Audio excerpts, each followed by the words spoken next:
Presents by Raji Vlogs. Presented by SK Music Recording Studio.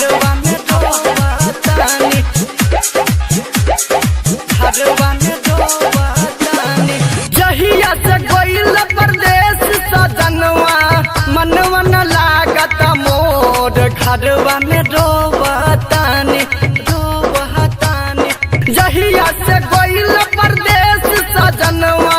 मनवा न लागत मोर घरवा में रोवतानी त काहे गइल हम के तू छोड़ घरवा में रोवतानी काहे गइल हम के तू छोड़ घरवा में रोवतानी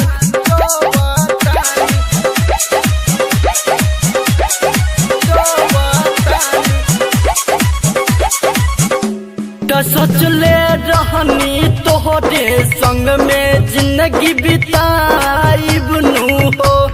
भला ही खाइब नून रोटी केहू से बताइब ना हो त सोचले रहनी तोहरे संग में जिंदगी बिताइब नु हो भला ही खाइब नून रोटी केहू से बताइब ना हो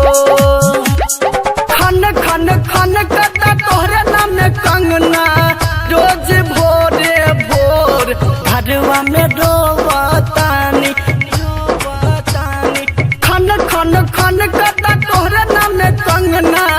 रोज भोरे भोर घरवा में रोवतानी त काहे गइलो हम के तू छोड़ घरवा में रोवतानी काहे गइलो हम के तू छोड़ घरवा में रोवत बानी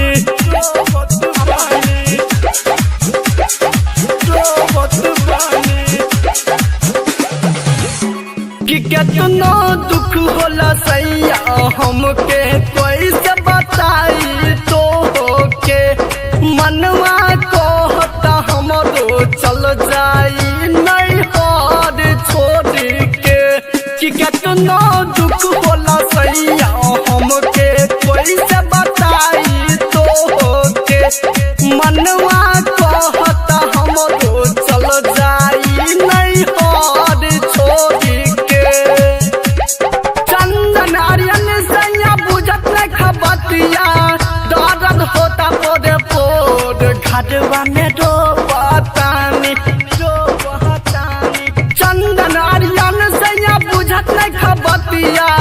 दर्द होता पोरे पोर घरवा में रोवतानी त काहे गइलो हम के तू छोड़ घरवा में रोवतानी काहे गइलो हम के